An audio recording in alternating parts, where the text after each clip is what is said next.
The dust cloud rose like a wall of death across the prairie, and Katherine Brennan knew in that split second she had made a fatal mistake stepping away from the wagon train to photograph the wildflowers with her new Kodak camera.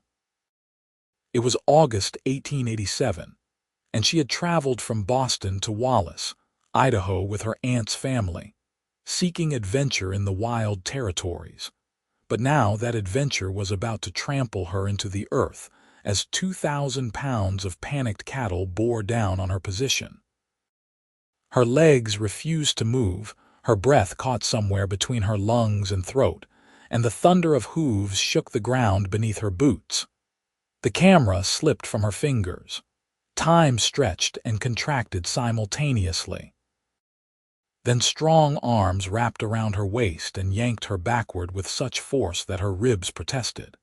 And suddenly, she was airborne, pressed against a solid chest that smelled of leather and sage, sailing through the air as a massive bay horse wheeled and galloped perpendicular to the stampeding herd. Katherine gasped and clutched at the arms holding her, watching the cattle stream past where she had been standing mere seconds ago, their eyes rolling white with terror, foam flying from their mouths. The cowboy holding her guided his horse with his knees alone, keeping them just ahead of the chaos, reading the movement of the herd like some men read newspapers. His heartbeat hammered against her shoulder blade, steady despite the danger, and she realized he was entirely calm even as they raced for their lives. When the last of the stragglers thundered past and the dust began to settle, the cowboy finally slowed his horse to a walk, then a stop. He loosened his grip on Katherine, but did not immediately release her, as if making sure she would not simply slide off the saddle in shock. Her hands were still clenched in the fabric of his shirt sleeves. "You hurt anywhere?" His voice was low and rough, like whiskey over gravel, but there was genuine concern threaded through it. Katherine shook her head, not trusting her voice yet. Her heart was beating so hard she thought it might crack her sternum. "Good." He shifted slightly, and she realized she was practically sitting in his lap, pressed back against him on the saddle. Heat flooded her cheeks, but when she tried to move, his arm tightened reflexively. "Easy now. Give yourself a minute. The shock will hit you soon enough." He was right. Her hands started trembling first, then her arms, and before she knew it, her entire body was shaking like an aspen in a windstorm. The cowboy made a soft sound, almost sympathetic, and simply held her steady until the worst of it passed. Katherine forced herself to breathe slowly, focusing on the warmth of the sun on her face, the solid presence of the horse beneath them, the surprising gentleness of the man who had just saved her life. When she finally felt steady enough to speak, she said, "Thank you. I do not think those are adequate words for what you just did, but they are all I have at present. They will do." His voice held a hint of amusement now. "You want to tell me what in the hell you were doing standing in the middle of the prairie with a stampede coming at you?" "I was taking photographs." Katherine grimaced at how foolish that sounded now. "I did not hear them until it was too late. The wind was in the wrong direction." "Taking photographs," he repeated, and she could hear the smile in his voice even though she could not see his face. "Well, that is a new one. Most folks get caught out because they are doing something stupid like chasing a hat or trying to rope a loose calf. Never heard of anyone nearly dying for a picture before." "I am from Boston," Katherine said, as if that explained everything. Perhaps it did. That much was obvious. Now he did chuckle, and carefully maneuvered her so she was sitting sideways across the saddle in front of him rather than pressed back against his chest. For the first time, Katherine got a proper look at the man who had saved her life. He was younger than she had expected, perhaps 25 or 26 to her 22 years. His face was tanned dark from the sun, with lines beginning to form at the corners of his eyes from squinting across bright distances. Those eyes were a startling pale blue, almost gray, and they studied her with an intensity that made her breath catch for entirely different reasons than fear. His jaw was strong and shadowed with several days of beard growth, and his dark hair curled slightly where it touched his collar beneath his worn hat. He was handsome in a rough, unpolished way that was nothing like the refined gentleman she had known in Boston, and Katherine found her pulse quickening again. "I am Katherine Brennan," she said, feeling suddenly formal and ridiculous. "My friends call me Kate. Nathan Greene." He touched the brim of his hat in a gesture that seemed both old-fashioned and natural. "Most folks call me Nate. I work for the Rocking J Ranch about 10 miles north of Wallace. That was our herd you nearly became acquainted with. What spooked them?" "Rattlesnake, most likely, or maybe lightning. Does not take much when they are already nervous from being driven. We have been moving them to higher pasture for the past 3 days. Nathan shifted his weight, and his horse started walking without any visible command from him. "Where is this wagon train you mentioned? They cannot be far if you wandered off. Over that ridge." Katherine pointed, then realized she was not entirely certain which ridge. The landscape all looked remarkably similar once you were turned around. "At least, I think that is the direction." "We stopped for the midday meal, and I saw the wildflowers and thought I would just walk a short distance to photograph them." "How short a distance?" "Perhaps 10 minutes." She paused. "Or possibly 20. Nathan sighed, but it sounded more resigned than angry. "City folk," he muttered, but there was no real heat in it. "Did anyone see you leave?" "My cousin Sarah knew I was going to take pictures, but I do not think she saw exactly where I went." "Then they are probably in a panic right about now, especially if they saw the stampede." He adjusted his course slightly. "That ridge there looks promising. You recognize anything?" Katherine studied the landscape, trying to find some distinguishing feature, but it all looked like gentle rolling hills covered in grass and sage to her inexperienced eye. "I am not certain." "Well, we will find them. Wagon train cannot exactly hide its tracks." Nathan glanced down at her, and something in his expression softened. "You doing all right? No twisted ankle or anything?" "I am perfectly fine, thanks to you." Katherine met his eyes, and something electric passed between them, a spark of connection that had nothing to do with gratitude and everything to do with the way his arm was still curved around her waist to keep her steady on the horse. She looked away first, heat rising in her cheeks again. They rode in silence for a few minutes, cresting the ridge Katherine had indicated, and sure enough, below them in a shallow valley, a cluster of wagons sat in a defensive circle. Even from this distance, Katherine could see people moving about frantically, and she felt a stab of guilt at the worry she must have caused. "That your train?" Nathan asked. "Yes. The one with the painted side panel belongs to my aunt and uncle." "Let's get you back then, before they organize a search party and get themselves in even more trouble." He urged his horse forward, down the gentle slope toward the wagons. As they approached, a woman's voice rang out, high and frantic. "Katherine! Oh, thank the Lord, William, she is here." "She is alive." A stout woman in a dark blue dress came rushing toward them, her face red and tear-streaked. Katherine recognized her Aunt Josephine and felt the guilt multiply tenfold. "Aunt Josie, I am so sorry. I did not mean to worry you." "Did not mean to worry me." "Child, we saw that stampede and thought you were dead. Where have you been?" Josephine stopped short as she took in the scene properly. Katherine sitting in front of a strange cowboy on his horse, his arm still around her. Her expression shifted immediately from relief to suspicion. "Who is this man?" "Katherine, what happened?" Nathan smoothly dismounted and reached up to help Katherine down, his hand strong and steady on her waist as he lifted her as easily as if she weighed nothing.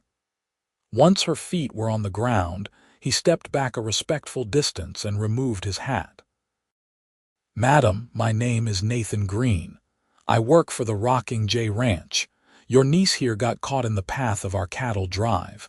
I was able to reach her before the herd did." The color drained from Josephine's face. "Oh my lord, Katherine, you were in that stampede." "Not quite in it," Katherine said quickly.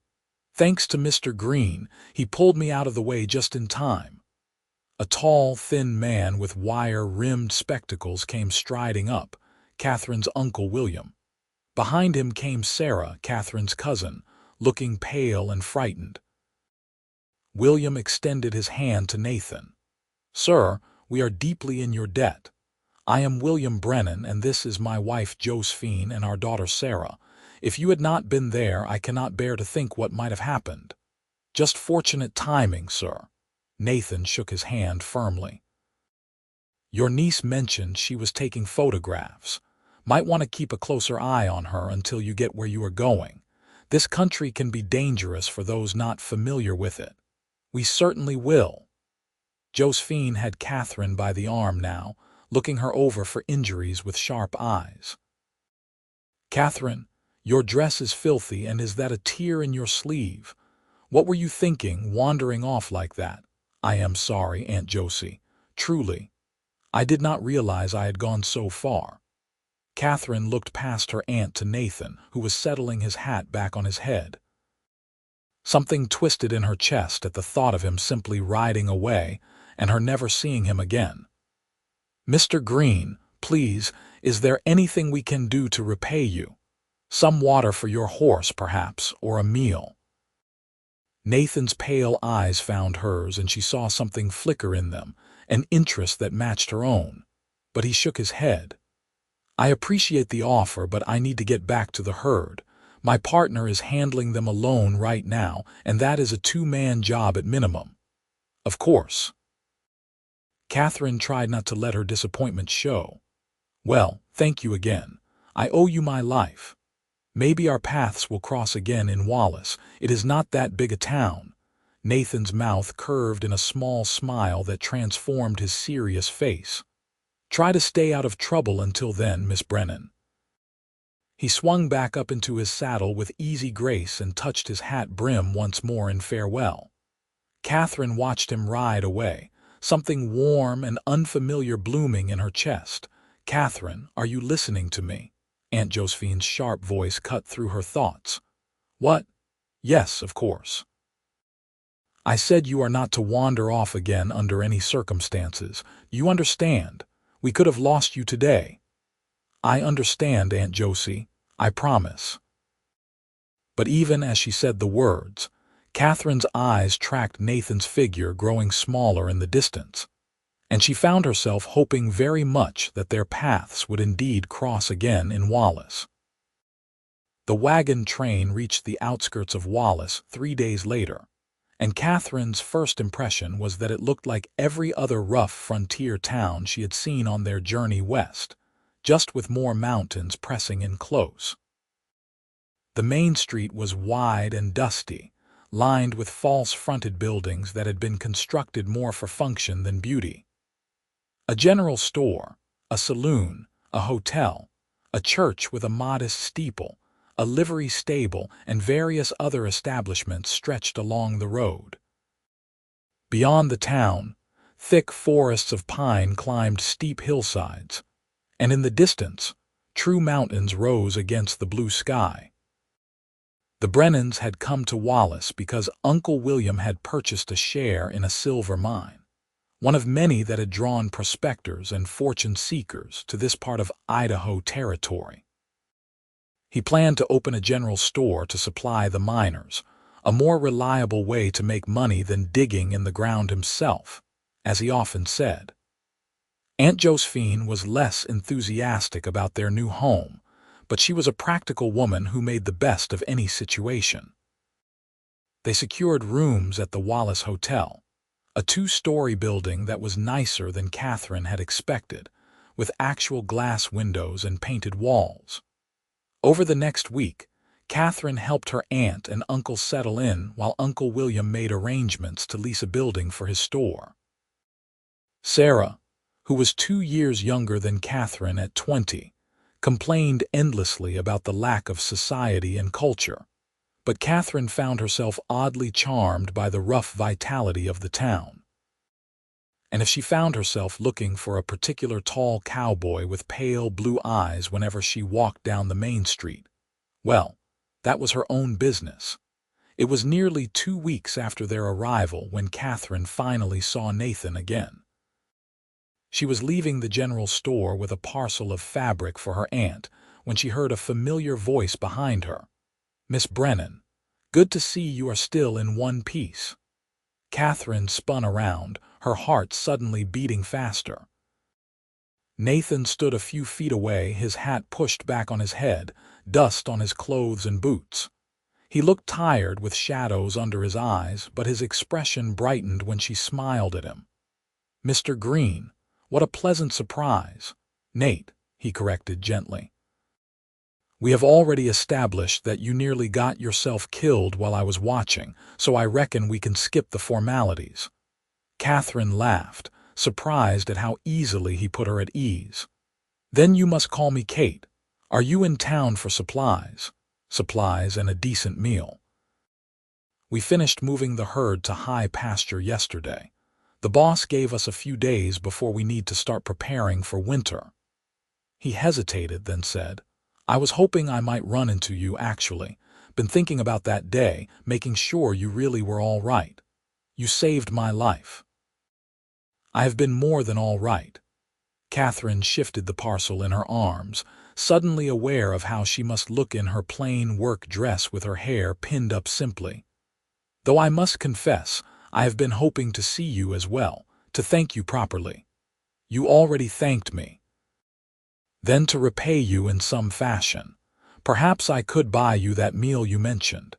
It seems the least I can do." Nathan's eyebrows rose, and Katherine realized she had just done something quite forward by Eastern standards. But this was the frontier, and she had not come all this way from Boston to live by the same stifling rules that had governed her life there. "That is kind of you," Nathan said slowly, "but I should be the one buying you a meal if you are amenable. It would not be right otherwise." "Because you are the man. Because I am the one doing the asking." His mouth quirked in that small smile again. "And because I have been working and earning wages while you have been settling into a new town. So what do you say, Kate? Would you have dinner with me?" Katherine felt warmth spread through her chest. "I would like that very much, but I should ask my aunt and uncle. They are my guardians here." "Of course. Where are you staying?" "The hotel. But Uncle William has secured a house for us to move into next week." "I will come by this evening around 7 and speak to your uncle properly." "That work for you?" "That would be perfect." They stood there for a moment, just looking at each other, and Katherine felt that electric spark again, stronger this time. Nathan's eyes were warm as they studied her face, and she wondered what he saw when he looked at her. A foolish Eastern girl who did not know better than to wander away from safety. Or something more. "I should let you get back to your errands," Nathan said finally, though he did not move. "And you should get your supplies, but I will see you this evening. Looking forward to it." He touched his hat brim in that gesture she was coming to find endearing and walked past her toward the general store. Katherine turned to watch him go and caught him glancing back over his shoulder at her. They both smiled, caught in the act, and Katherine felt like a girl again rather than a woman of 22. That evening, Nathan appeared at the hotel precisely at 7, freshly washed and wearing clean clothes, his hair still damp and curling slightly. He spoke with Uncle William for nearly 20 minutes, and whatever he said must have satisfied her uncle, because when they emerged from the small sitting room, William was smiling.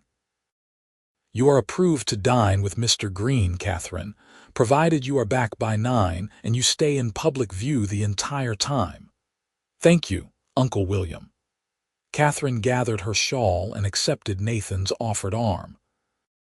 They walked down the street to a small restaurant that Nathan said served the best steak in Wallace, which admittedly was not a high bar to clear, but Katherine did not care. The food could have been terrible and she would not have noticed, because she was too busy talking with Nathan.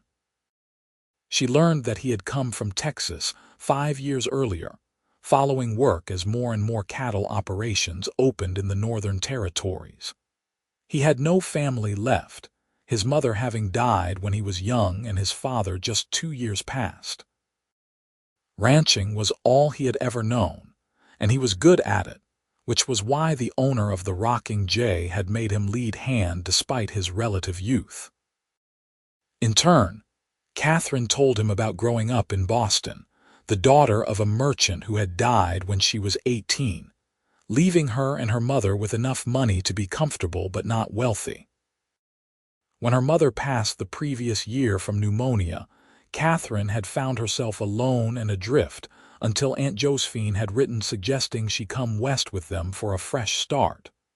"You miss it?" Nathan asked. "Boston, I mean. The civilization and all that." Katherine considered the question carefully. "I miss certain things, good bookstores, museums, the theater, but I do not miss the stuffiness, the constant judgment, the narrow paths laid out for women. Here it feels like anything is possible, even getting trampled by cattle," she laughed. "Especially that. In Boston, the most dangerous thing I ever faced was a cutting remark at a dinner party. Those can draw blood too, I imagine. In their own way, yes." Katherine studied him across the table, the lamplight casting shadows on his angular face. "Do you ever want to go back to Texas?" "Sometimes. But there is nothing for me there anymore, and I like it here. The mountains, the space, the way you can ride for hours and see nothing but wilderness. It feels clean somehow, honest." "That is it exactly," Katherine said, surprised at how perfectly he had captured the feeling she had been struggling to articulate. "Everything here feels more real, more genuine, as if people are too busy surviving and building to worry about maintaining false pretenses." "Not everyone," Nathan said with a wry smile. "We have got our share of scoundrels and liars, but I know what you mean." They talked through the meal and long after, barely noticing when the other diners left and the restaurant began closing up. Finally, the proprietor politely but firmly informed them that he needed to lock up, and Nathan reluctantly escorted Katherine back to the hotel with just minutes to spare before her 9 o'clock curfew. "Thank you for dinner," Katherine said as they paused outside the hotel entrance. "I cannot remember the last time I enjoyed an evening so much. The pleasure was mine. And Kate, I would like to do this again if you are willing. I have got 3 more days before I need to head back to the ranch. I would like that very much." Nathan smiled, that slow, warm smile that made her heart skip. "Tomorrow, then. Maybe I could show you some of the area, teach you how to spot the signs that would have warned you about that stampede." "That sounds perfect." He reached out and gently squeezed her hand, a brief contact that sent warmth racing up her arm. "Sleep well, Kate. You too, Nate." Katherine floated up the stairs to her room, feeling like she was walking on air. Sarah was already in bed but not asleep, and she immediately sat up when Katherine entered. "Well, how was it? Is he as handsome as I remember, more so?" Katherine sank onto her own bed, unable to stop smiling. "Oh, Sarah, we talked for hours. He is so different from the men I knew in Boston. He is genuine and capable, and he actually listens when I speak rather than just waiting for his turn to talk." "You like him," Sarah said in delight. "You really like him." "I do," Katherine admitted. "Is that foolish? We barely know each other." "It is not foolish at all. This is how it should be, that spark of connection, that feeling like you have found someone who understands you." Sarah had always been a romantic, devouring every novel she could get her hands on. Are you going to see him again tomorrow? He is going to show me the area. How wonderfully romantic. A handsome cowboy teaching you the ways of the frontier. Sarah sighed happily. You must tell me everything afterward. Katherine laughed but agreed, and that night she fell asleep with Nathan's pale blue eyes behind her closed lids and the memory of his hand holding hers. The next 3 days were the happiest Katherine could remember. Nathan proved to be an excellent teacher, patient with her ignorance about the land while never making her feel foolish. He taught her to read the sky for weather changes, to spot the signs of animal trails, to understand the lay of the land so she would not get lost. He took her riding on a gentle mare from the livery stable, and while Katherine was not a natural horsewoman, she appreciated the freedom that came with being able to move across the landscape under her own power. But more than the lessons, Katherine treasured the time spent simply being with him. They talked about everything and nothing, shared stories of their pasts and dreams for their futures, laughed together, and fell into comfortable silences that felt as natural as conversation. And with each hour they spent together, Katherine felt herself falling harder for this serious, gentle man who had literally swept her off her feet. On Nathan's last evening in town, before returning to the ranch, they took a walk up a hillside trail to watch the sunset. The view from the top was breathtaking, the mountains purple against a sky painted in shades of orange and pink and gold. They stood side by side, not quite touching, until Nathan reached over and took her hand. Kate, I need to tell you something before I leave tomorrow. Katherine's heart clenched at his serious tone. What is it? I am not a wealthy man. I have saved up a fair amount and I am good at what I do, but I am still just a hired hand. My prospects are not exactly grand. I do not care about that. You should. You come from a better world than this, with education and refinement. You could have your pick of men, ones who could give you a comfortable life, maybe take you back east if you wanted. But I do not want any of those things. Katherine turned to face him fully, squeezing his hand. Nate, in 3 days you have made me happier than I have been in years. You see me, really see me, not just as some decorative object to be displayed or a burden to be managed. With you, I feel like myself, like the person I was meant to be all along but never had room to become back east. Nathan's eyes searched her face, intense and hopeful. You mean that? Every word. He lifted his free hand to cup her cheek, his thumb brushing gently across her cheekbone. Katherine's breath caught as he leaned down slowly, giving her every chance to pull away. She did not. When his lips met hers, soft and questioning, Katherine felt like every moment of her life had been leading to this man, this place, this perfect instant. The kiss was gentle at first, almost tentative, but when Katherine responded, sliding her free hand up to rest against his chest, Nathan deepened it, pulling her closer. Katherine had been kissed before, chaste pecks from proper Boston gentlemen, but nothing had prepared her for this, for the feeling of being consumed and cherished all at once, for the way her entire body seemed to light up from the inside. When they finally broke apart, both breathless, Nathan rested his forehead against hers. Kate Brennan, you are something else entirely. Is that good or bad? The very best thing that ever happened to me. He kissed her again, briefer this time but no less sweet. I have to go back to the ranch tomorrow, but I will be back in town in 2 weeks for supplies. Can I see you again then? I would be devastated if you did not. Nathan laughed, a sound of pure joy, and kissed her once more as the sun sank below the mountains and the first stars began to appear overhead. The next 2 weeks felt interminably long to Katherine.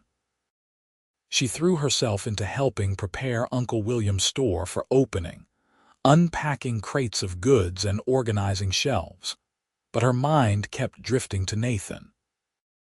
She replayed their conversations in her head, remembered the feeling of his lips on hers, imagined what it would be like when he returned to Wallace. Sarah teased her mercilessly but affectionately, declaring Katherine hopelessly in love. Katherine could not even argue because it was true. She had fallen for Nathan Greene, completely and irrevocably, and the knowledge was both terrifying and exhilarating. When Nathan finally rode into town on a crisp September morning, Katherine saw him from the window of the store and nearly dropped the jar of preserves she was shelving. She forced herself to finish her task calmly, but her hands were shaking. He appeared in the doorway of the store 10 minutes later, hat in hand, his face lighting up when he saw her. "Kate!" "Nate!" She wanted to run to him, to throw herself into his arms, but they had an audience in Uncle William and 2 customers. "Welcome back. It is good to see you." His eyes said everything his words could not, warm and full of longing that mirrored her own feelings. "Uncle William, might I take a short break?" Katherine asked, not taking her eyes off Nathan. "Half an hour," William said, but he was smiling. He approved of Nathan, had said more than once that the young man seemed steady and respectful. Katherine grabbed her shawl and met Nathan outside, and the moment they were out of sight of the store windows, he pulled her into his arms and kissed her soundly. Katherine melted against him, her fingers curling into his shirt, feeling like she had finally come home after a long journey. "Missed you," Nathan murmured against her lips. "I missed you too, so much." They walked through town hand in hand, oblivious to the knowing looks from passers-by, catching up on the past 2 weeks. Nathan told her about work at the ranch, about preparations for winter, about fixing a damaged fence line and breaking a new horse. Katherine told him about the store opening, about a letter from a friend in Boston, about the book she was reading. "How long can you stay in town?" Katherine asked. 3 days this time. Boss gave me extra since I worked through without a day off since last time. Nathan squeezed her hand. "Kate, we need to talk about where this is going. I am not a man who plays at romance. My intentions toward you are serious." Katherine's heart soared. "My intentions are equally serious. Your uncle seems to approve of me well enough, but I should speak to him formally. If we are courting properly, there are ways these things should be done. You want to court me officially. I want a lot more than that eventually, but courting is the proper first step." Nathan stopped walking and turned to face her, his expression earnest. "Kate, I know we have not known each other long, but I have never felt this way about anyone. You are smart and brave and funny, and you see the good in this place rather than just focusing on what it lacks. I want to build a life here, and I want to build it with you." Katherine felt tears prick her eyes, but they were happy tears. "I want that too, more than anything." "Then I will speak to your uncle this evening, and we will do this properly." Nathan smiled and wiped away a tear that had escaped down her cheek. "Do not cry, sweetheart. This is a good thing. I know, I am just so happy." He kissed her forehead gently. "So am I." That evening, Nathan met with Uncle William while Katherine and Aunt Josephine and Sarah pretended not to be listening at the door. When the men emerged, both were smiling, and Uncle William formally announced that Nathan had permission to court Katherine with the understanding that any engagement would require a courtship period of at least several months. Over the following weeks and months, Nathan came to town whenever he could spare time away from the ranch, usually every 2 weeks, but sometimes more often. Katherine lived for his visits, for the walks they took, and the meals they shared, and the stolen kisses when no one was watching. With each visit, her love for him deepened, becoming something solid and unshakable, the bedrock upon which she wanted to build her entire future. As winter closed in and the first snows came to the mountains around Wallace, Nathan began talking seriously about their future together. He had been saving money for years, hoping eventually to buy his own land and start his own ranch. It would be modest at first, he explained, maybe just a small herd and a basic house, but it would be theirs. He wanted to ask her to marry him, he said, but not until he had something concrete to offer her. Katherine assured him she would live in a tent if it meant being his wife, which made him laugh and pull her close, but she understood his pride and his desire to provide properly for her. So she waited, not always patiently, secure in the knowledge that he loved her and that their future together was simply a matter of time. In early December, Nathan arrived in town unannounced on a bitterly cold afternoon. Katherine was helping her aunt bake bread when Sarah burst into the kitchen, eyes wide. "Kate, Nate is here. He is talking to Papa right now," Katherine's hands stilled in the dough. "But he was not supposed to come for another week." "I know, do you think?" Sarah bounced on her toes excitedly. Katherine did not dare let herself hope, but her heart was racing. She quickly washed her hands and removed her apron, trying to make herself presentable. Before she could do more than smooth her hair, the kitchen door opened and Nathan stood there, snowflakes melting on his shoulders, his expression nervous and hopeful all at once. "Kate, can I talk to you?" "Alone, of course." Katherine followed him into the small parlor, her pulse thundering in her ears. He closed the door behind them and took both her hands in his. "I had a whole speech prepared," Nathan said, "but suddenly all the words have flown out of my head, so I am just going to say this plain. I love you, Kate. I have loved you since the day I pulled you out in front of that stampede, and you looked at me like I had hung the moon. I want to spend the rest of my life with you, building something good and real together. I spoke to your uncle, and he has given his blessing. So I am asking you, Kate Brennan, will you marry me?" Joy exploded through Katherine, bright and effervescent. "Yes, yes, of course I will marry you." Nathan's face split into the widest smile she had ever seen on him, and he swept her up into his arms, spinning her around as she laughed. When he set her down, he kissed her with a passion that made her knees weak, pouring all his love and relief and happiness into that kiss. "I do not have a ring yet," he said when they broke apart. "I wanted to ask you first, make sure you said yes before I spent the money. I do not need a ring. I just need you. You will have one anyway, something pretty, something worthy of you." Nathan cupped her face in his hands, his thumbs stroking her cheeks. "I bought land, Kate, 20 acres about 5 miles from town with a creek running through it and good grazing. I have enough saved to build a house, nothing fancy but solid and warm.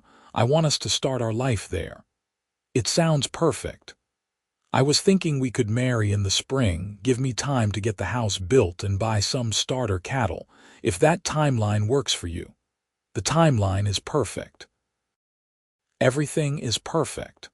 Katherine kissed him again, unable to stop smiling. "I love you, Nate Greene. I cannot wait to be your wife." The rest of the evening was a blur of congratulations and celebration. Aunt Josephine cried happy tears, and Uncle William shook Nathan's hand so many times Katherine thought his arm might fall off. Sarah hugged Katherine so hard she could barely breathe, chattering about weddings and dresses and all the romantic plans she wanted to help with. That night, lying in bed, Katherine stared at the ceiling and marveled at how much her life had changed in just a few short months. She had come west seeking adventure and found something far more valuable, a love that was real and deep and true. In the spring, she would marry Nathan and begin building a life with him in this wild, beautiful country that had become her home. The winter months passed in a flurry of planning and preparation. Katherine sewed her wedding dress with help from Aunt Josephine and Sarah, choosing a simple but elegant design in cream-colored silk that Uncle William had ordered specially from San Francisco. Nathan came to town when weather permitted, bringing updates on the house construction. He and two friends from the ranch were building it themselves, working on days off and weekends. From Nathan's descriptions and the rough sketches he showed her, it would be a sturdy two-room cabin with a bedroom separate from the main living area, a luxury in frontier homes. He was building a covered porch as well, where they could sit and watch the sun set over the mountains. In March, when the worst of winter had passed, but before spring truly arrived, Nathan took Katherine out to see the property and the partially completed house. They rode together, Katherine sitting in front of him on his horse as she had that first day, though now his arms around her felt familiar and right rather than shocking. The land was beautiful, rolling meadow with thick pine forest at the edges and the promised creek cutting through the southern portion, its water cold and clear, even with chunks of ice still floating in it. The house sat on a gentle rise, positioned to take advantage of natural shelter from the worst weather while still offering views of the surrounding landscape. "It is perfect," Katherine breathed, taking in the sturdy log construction, the stone chimney, the careful craftsmanship evident even in its unfinished state. "Nate, you have built us a real home."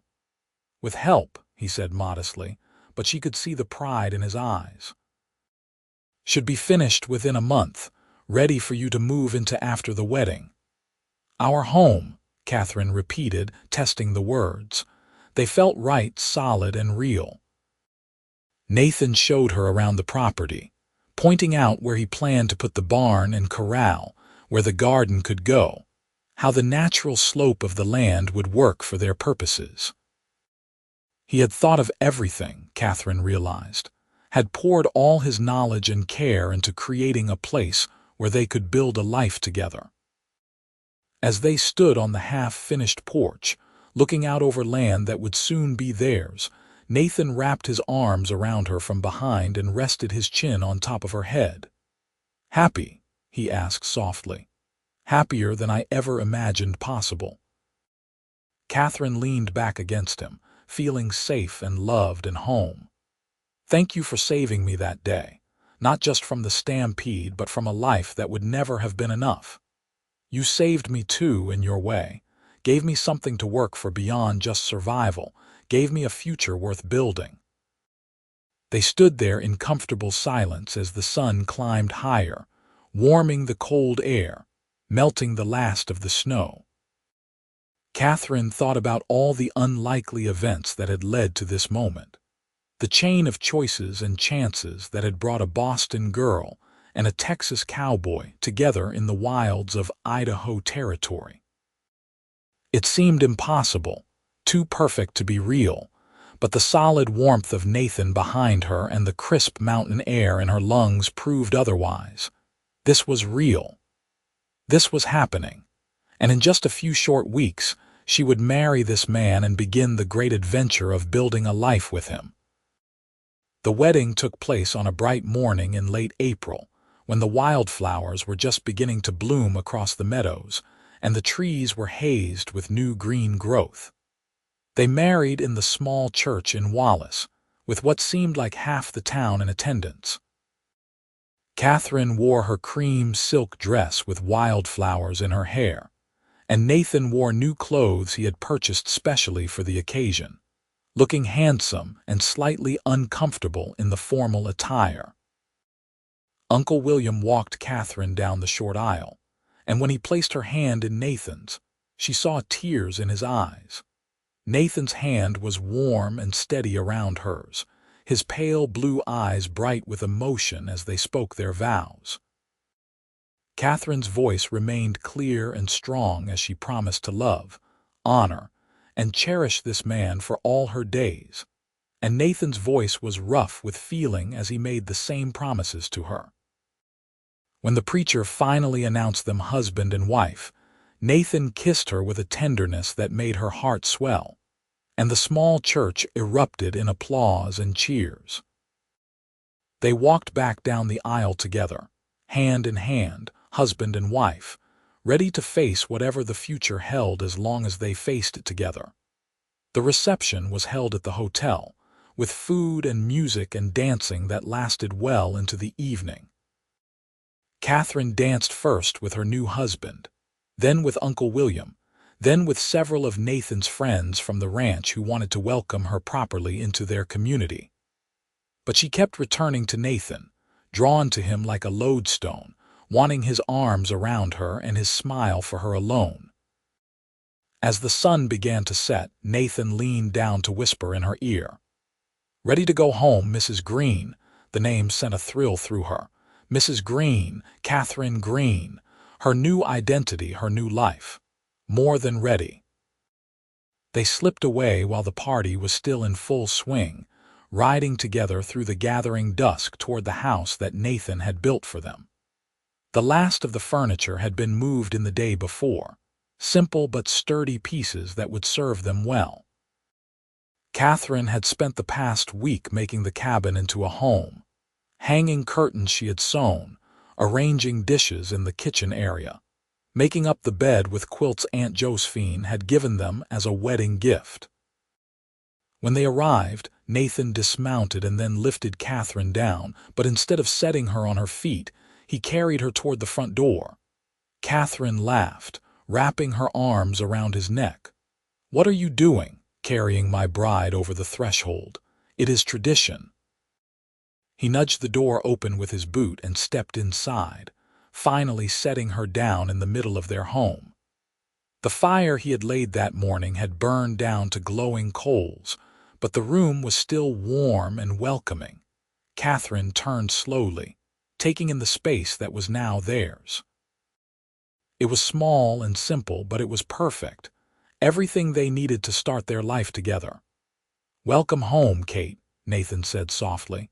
She turned back to him, seeing the love and desire and contentment in his expression, and knew her own face reflected the same emotions. "I love you." "I love you too, more than I knew it was possible to love another person." He crossed to her and took her hands, bringing them to his lips to kiss her knuckles gently. "I am going to spend the rest of my life making you happy, Kate. That is my promise to you, and I promise the same to you." Katherine rose on her toes to kiss him, feeling the spark between them ignite into something stronger, something that would carry them through the night and all the nights to come. The early days of marriage were an adjustment, learning to share space and life with another person, figuring out rhythms and routines that worked for both of them. But Katherine and Nathan approached it the same way they approached everything, with patience and humor and genuine affection for each other. Katherine learned to cook on the wood stove, sometimes successfully, and sometimes producing meals that were charitably described as edible. Nathan ate everything she made without complaint, even the biscuits that came out hard enough to use as ammunition. She learned to milk the cow Nathan bought, to feed the chickens that would provide them with eggs, to manage the enormous garden that would help feed them through the coming winter. Nathan taught her to ride properly, putting her on a gentle mare he traded for and patiently correcting her form, until she could manage a horse with confidence. He taught her to shoot, both rifle and pistol, insisting she needed to know how to protect herself when he was out working on the far reaches of their property. Katherine proved to be a decent shot, which pleased Nathan and surprised them both. They worked side by side building the barn and corrals, Katherine measuring and handing him tools while Nathan did the heavy construction. In the evenings, they would sit on the porch together, Nathan's arm around her shoulders, watching the sun paint the sky in colors that still took Katherine's breath away. They talked about their days, their plans, their dreams for the future they were building together. At night, in the privacy of their bedroom, they explored the physical side of their marriage with tenderness and growing confidence. Nathan was a patient and generous lover, more concerned with Katherine's pleasure than his own, and she found herself responding to his touch with an abandon that would have scandalized her former Boston self. Here, In the wild country with the man she loved, she was free to be fully herself, unbound by the restrictions and judgments of civilized society. Summer came in full force, hot and dry, and Nathan spent long days working their small herd of cattle and making improvements to the property. Katherine tended the garden, preserved food for winter, and continued learning the skills she would need to thrive in this new life. Sometimes loneliness crept in during the long hours when Nathan was away, but then he would come home dusty and tired, and his face would light up at the sight of her, and Katherine would remember that she had chosen this life, chosen him, and she would not trade it for anything.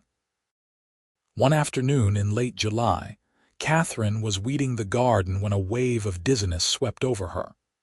She sat back on her heels, pressing a hand to her forehead, waiting for it to pass. It had been happening with increasing frequency over the past week, along with a persistent queasiness in the mornings. Aunt Josephine had warned her what these symptoms might mean, and as Katherine counted backward in her mind, realization dawned. She and Nathan were going to have a baby. Joy and terror struck her in equal measure. A baby. She was going to be a mother. She was just barely learning to be a wife, to manage a household, to survive in this demanding country, and now she would be responsible for a tiny, helpless life. What if she did it wrong? What if she was not strong enough, capable enough, good enough, but beneath the fear, excitement bubbled up? A baby. Hers and Nathan's. A physical manifestation of their love, a new member of their small family. She imagined Nathan holding their child, teaching their son or daughter to ride, to rope, to read the land the way he had taught her. The image made her smile even as anxious tears pricked her eyes. Nathan found her still sitting in the garden when he came home that evening, lost in thought. He immediately went to her, concern creasing his forehead. "Kate, what is wrong? Are you hurt?" "No, not hurt, just thinking." Katherine took his hand and pressed it to her still flat stomach. "Nate, I am going to have a baby. We are going to have a baby." For a long moment, Nathan just stared at her, his expression unreadable. Then understanding flooded his face, followed by wonder, followed by the widest smile she had ever seen. He let out a whoop of joy and lifted her straight off the ground, spinning her around just as he had the day she accepted his proposal. "A baby. Kate, we are having a baby." He set her down carefully, suddenly worried. "Should I have picked you up? Did I hurt you, the baby?" Katherine laughed at his instant transformation into an overly cautious husband. "I am fine.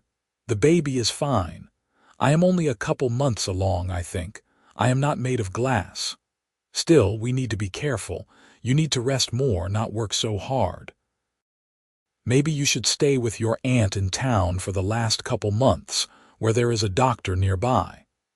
Nathan's mind was clearly racing ahead, trying to plan for every possible complication. "Nate, breathe. We have time to figure all this out. For now, let us just be happy about it."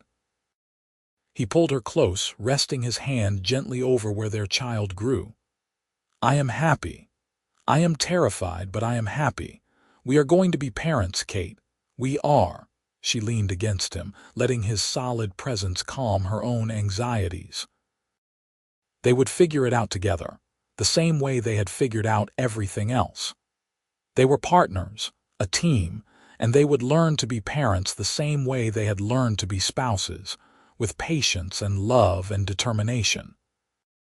That night, Nathan held her gently as if she might break, and whispered plans and promises into her hair.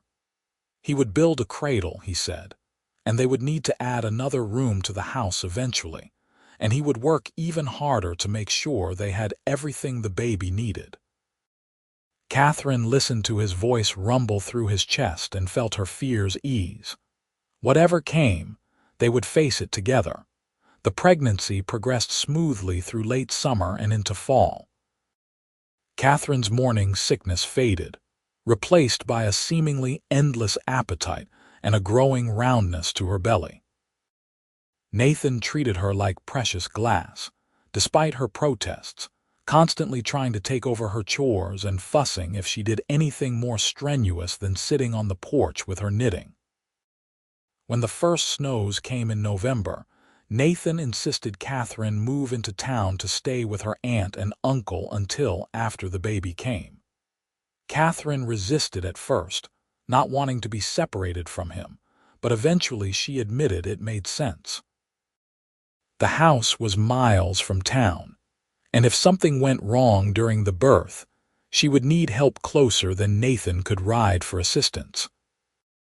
So she reluctantly packed her things and moved into the spare room at her aunt and uncle's house, and Nathan visited as often as weather permitted, bringing her small gifts and holding her close and talking to her belly about the adventures they would have once the baby arrived.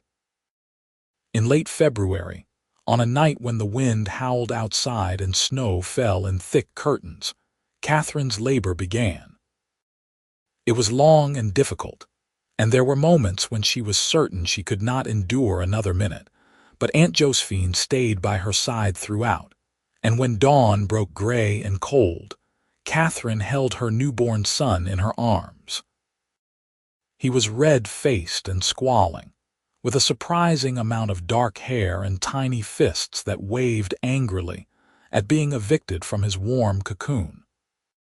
Katherine counted his fingers and toes, marveling at the perfection of each miniature nail, the delicate curves of his ears, the way he quieted when she held him against her chest.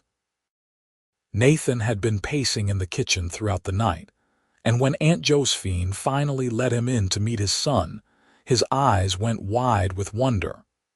He approached the bed slowly, as if afraid he might shatter the moment, and looked down at the tiny bundle in Katherine's arms. "He is perfect," Nathan whispered, his voice choked with emotion. "Kate, you made a perfect little human." "We made him," Katherine corrected, smiling despite her exhaustion. "Do you want to hold him?" Nathan nodded wordlessly, and Katherine carefully transferred their son into his father's arms. The baby looked impossibly small against Nathan's chest, and Nathan held him with exquisite care, supporting his head, cradling him close. A single tear tracked down Nathan's cheek as he stared at his son. "Hello, little one," Nathan murmured. "I am your papa. I have been waiting a long time to meet you." The baby made a small sound, and Nathan's face transformed with delight. Katherine felt her heart might burst from the love flooding through her, love for her husband and love for their child and love for the family they had created together. "What should we name him?" Nathan asked, not taking his eyes off the baby. They had discussed names throughout the pregnancy but had never quite settled on one. Now, looking at her son's face, Katherine knew exactly what felt right. "What about Thomas? After your father?" Nathan looked up at her, his eyes bright with unshed tears. "You would do that. He was a good man, from everything you have told me. It would be an honor to name our son after him." "Thomas Greene," Nathan said, testing the name. "It suits him. Thomas William Greene, after both his grandfathers." "Perfect." Katherine held out her arms, and Nathan carefully returned the baby to her. He sat on the edge of the bed and wrapped his arm around her shoulders, and together they looked at their son, their family, the future they had built together. 2 weeks later, when Katherine was strong enough to travel, they brought Thomas home to the ranch. The house felt warmer and more alive with a baby in it, despite the extra work and sleepless nights. Katherine marveled at how quickly she adapted to motherhood, how natural it felt to feed and care for this tiny person, despite all her earlier fears. Nathan proved to be a devoted father, doing his share of diaper changes and nighttime soothing, speaking to Thomas in a gentle voice Katherine had never heard him use before. As winter slowly gave way to spring, their days found a new rhythm. Katherine managed the household and cared for Thomas while Nathan worked the ranch, but in the evenings they came together as a family. Nathan would hold Thomas while Katherine made dinner. Then they would eat together with the baby sleeping nearby. And afterward, they would take turns entertaining him while the other cleaned up. Sometimes Katherine would catch Nathan just watching her with Thomas, an expression of such love and contentment on his face that it made her breath catch.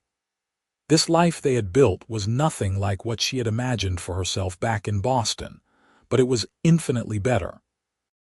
It was real and hard and beautiful, full of love and purpose and meaning.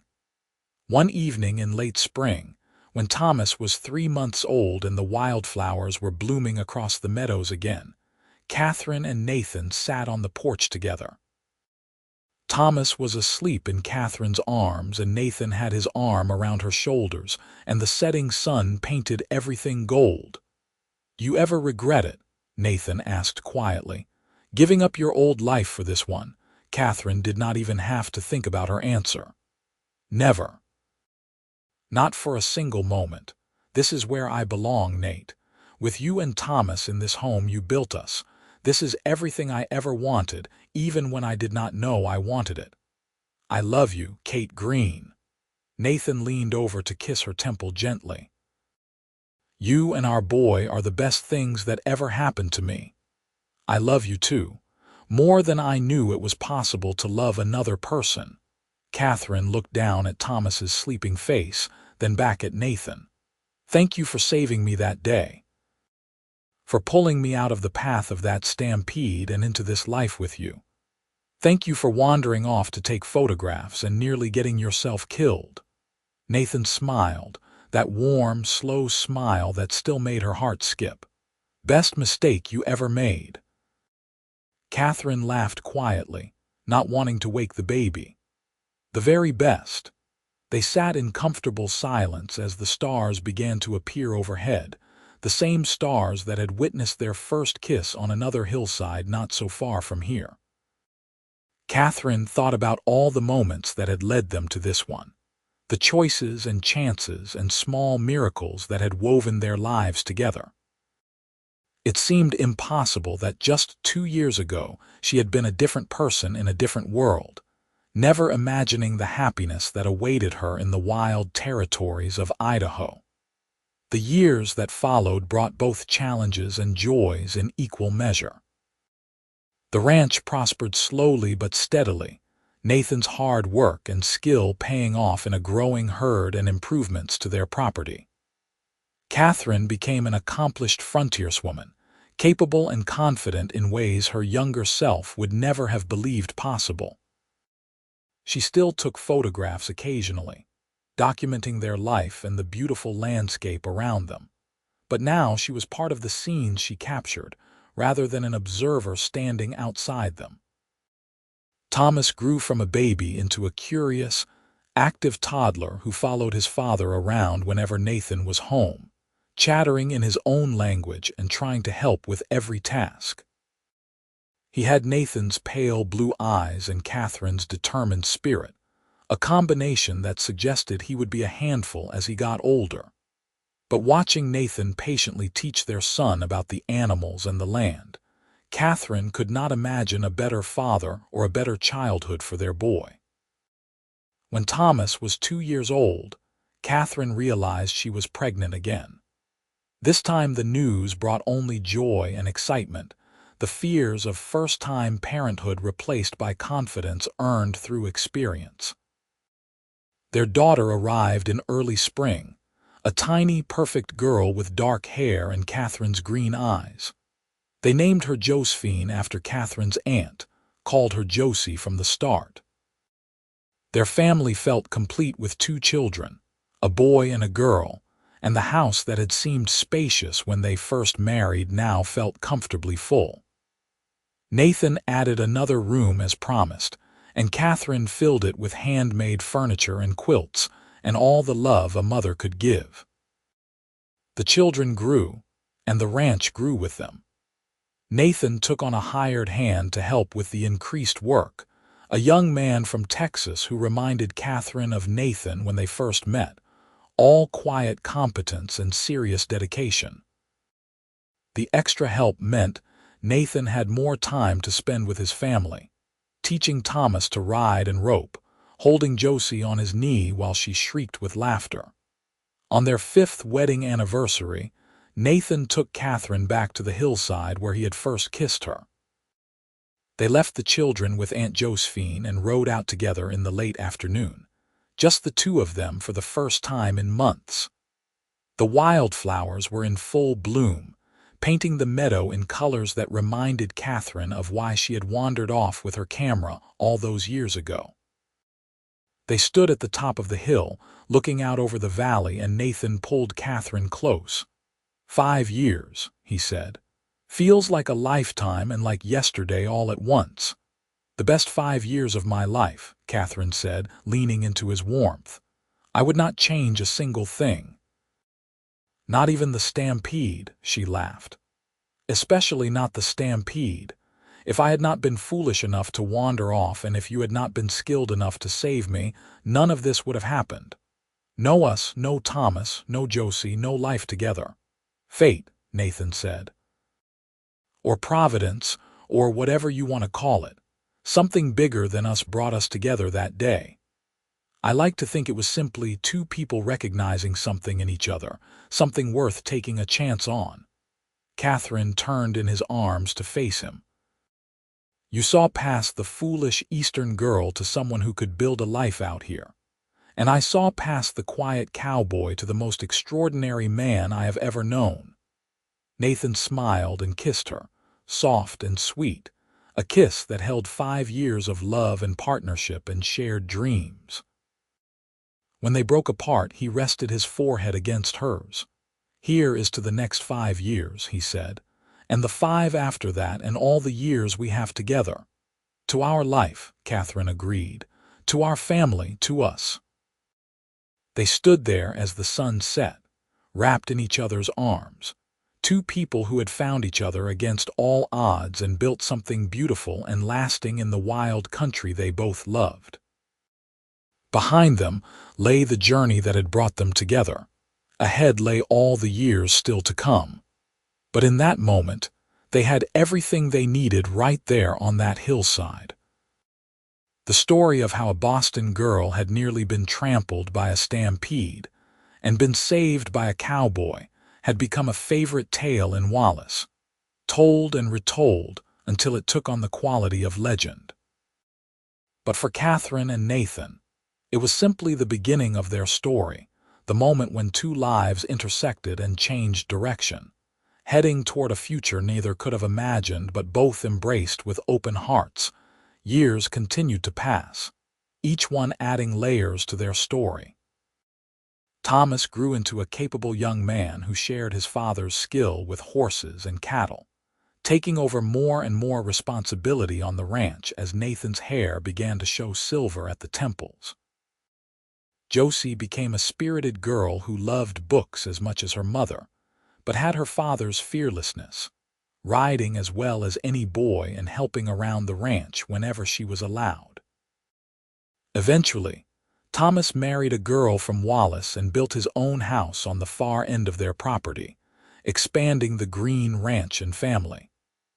Josie shocked everyone by announcing her intention to become a teacher, traveling to boys for training before returning to open a small school in Wallace. Both children remained close by, and Katherine and Nathan found themselves settling into the role of grandparents with the same joy and dedication they had brought to being parents. On their 20th wedding anniversary, Nathan surprised Katherine with a photograph, professionally taken in Wallace, showing the entire extended Greene family arranged on the porch of the house he had built with his own hands. Katherine studied it for a long time, taking in the faces of her children and grandchildren, the solid presence of her husband beside her, the home visible behind them. Hard to believe this all started with a stampede, she said. Nathan chuckled, the sound warm and familiar after so many years. Best stampede of my life. Do you ever wonder what would have happened if I had not wandered off that day, if you had not been in exactly the right place at the right time? Sometimes. But then I figure there is no point in wondering about roads not taken. This is the life we have, the one we built together, and I would not trade it for anything." He squeezed her hand gently. "You are still the best thing that ever happened to me, Kate Greene, even after 20 years of putting up with my stubbornness." "And you are still the man who swept me off my feet," Katherine said, smiling, "literally and figuratively. I am a very fortunate woman." "We are both fortunate," Nathan corrected. "We found each other and we built something good together. That is all anyone can hope for in this life." Katherine leaned against him, feeling the solid warmth that had been her anchor for 2 decades, and thought about the journey that had brought them here. From terror in the face of a stampede to joy in the arms of family, from strangers to partners to grandparents, their story had unfolded in ways she never could have predicted, but had embraced fully at every turn. The wild country around them had changed over the years, becoming slightly more civilized, but it retained the beauty and freedom that had called to Katherine's heart from the beginning. And through it all, Nathan had been there beside her, steady and true, the cowboy who had saved her life, and then spent the rest of his own making sure that life was worth living. As the sun set over the mountains and the family photograph sat on the table between them, Katherine thought about all the moments that had led to this one. The fear, the rescue, the first kiss, the proposal, the wedding, the children, the years of work and love and building together. Every challenge overcome, every joy celebrated, every ordinary day that had woven together into an extraordinary life. "Thank you," she whispered to Nathan.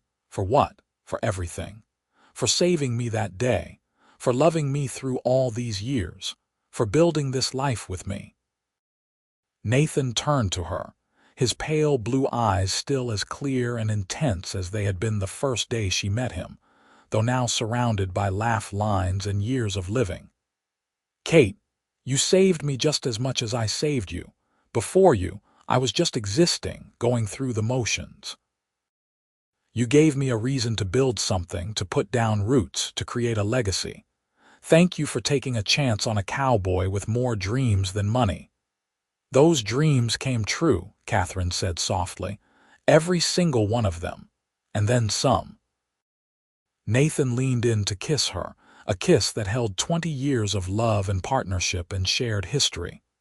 "I love you, Kate Greene, today and always.